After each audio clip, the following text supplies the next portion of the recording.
Kerangka ditemukan dalam penggalian lanjutan oleh Balai Arkeologi pada Juli 2003. Setelah diteliti pemirsa, umurnya diperkirakan sudah 7.000 tahun, di mana usia mereka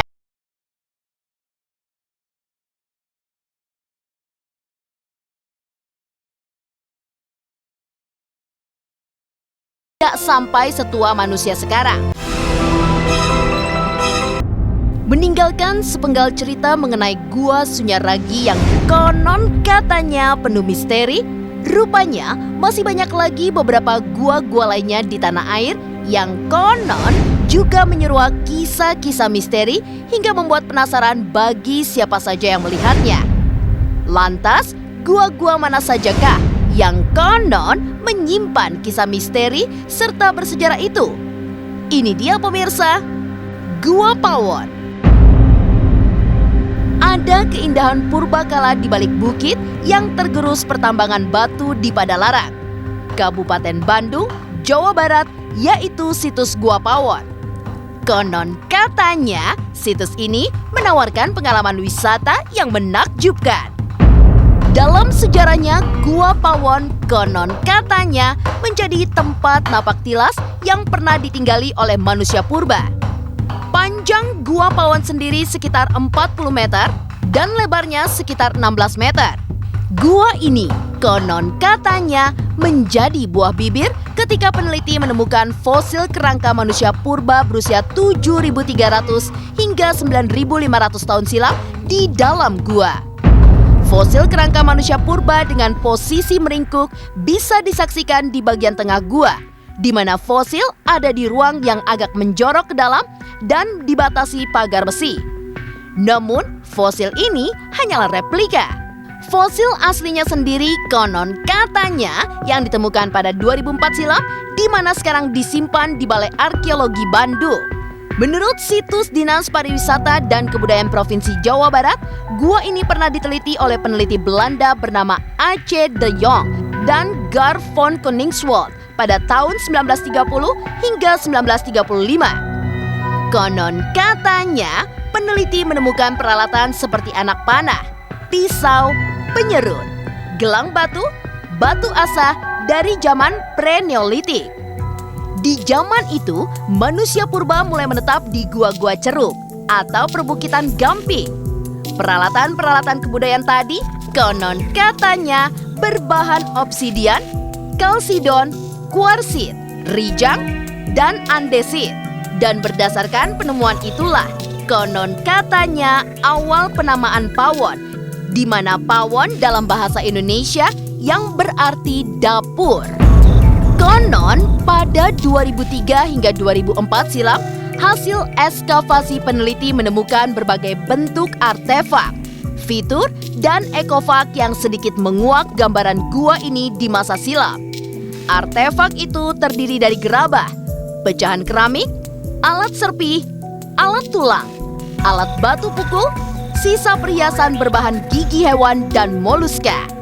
Selain itu, temuan yang membuat gua ini menjadi buah bibir adalah fosil kerangka manusia purba.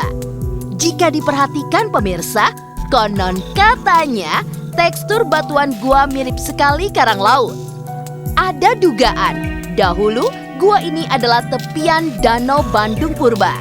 Bisa dibayangkan pemirsa, betapa tua usia gua ini dari jejak-jejak sejarah yang ditinggalkannya. Konon katanya, beberapa kelompok manusia telah menghuni Bandung sejak 5.600 hingga 9.500 tahun lalu dan salah satu rumah mereka terletak di Gua Pawon. Mereka makan apa saja hasil hutan di sekitar gua, ikan laut, juga monyet untuk bertahan hidup. Diduga lantaran pola makan seperti itulah, usia mereka konon katanya tidak panjang, di mana hidupnya hanya berkisar 17 hingga 35 tahun saja. Akses jalan menuju Gua Pawon memang menanjak dan menurun, serta masih bebatu dan akan berlumpur di musim hujan.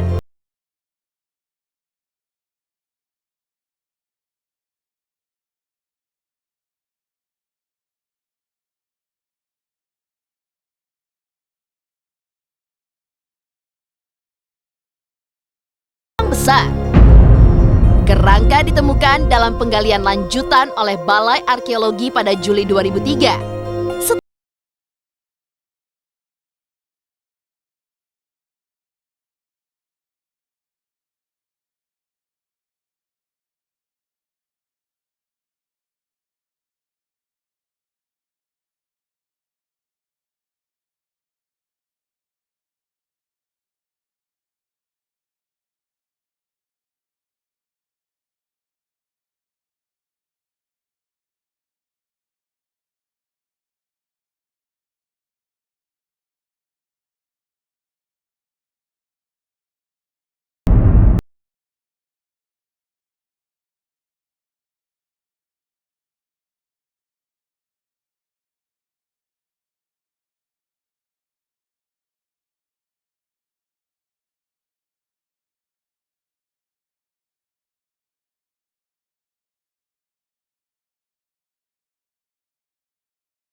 Timur.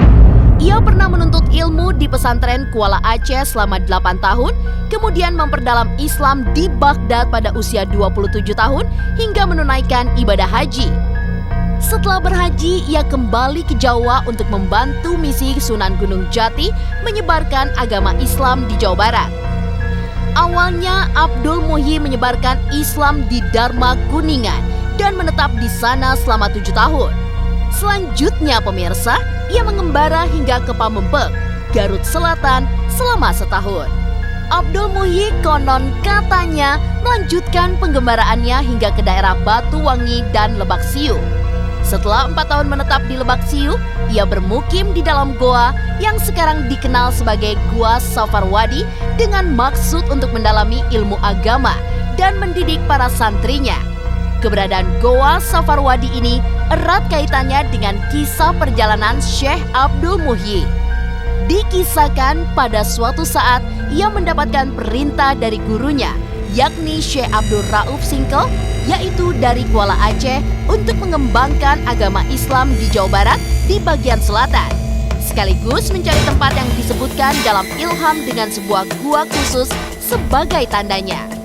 Suatu hari ketika sedang berjalan ke sebelah timur gunung tersebut, sambil bermunajat kepada Allah, Syekh Abdul Muhyi tiba-tiba mendengar suara air terjun dan kicauan burung-burung kecil dari tempat tersebut.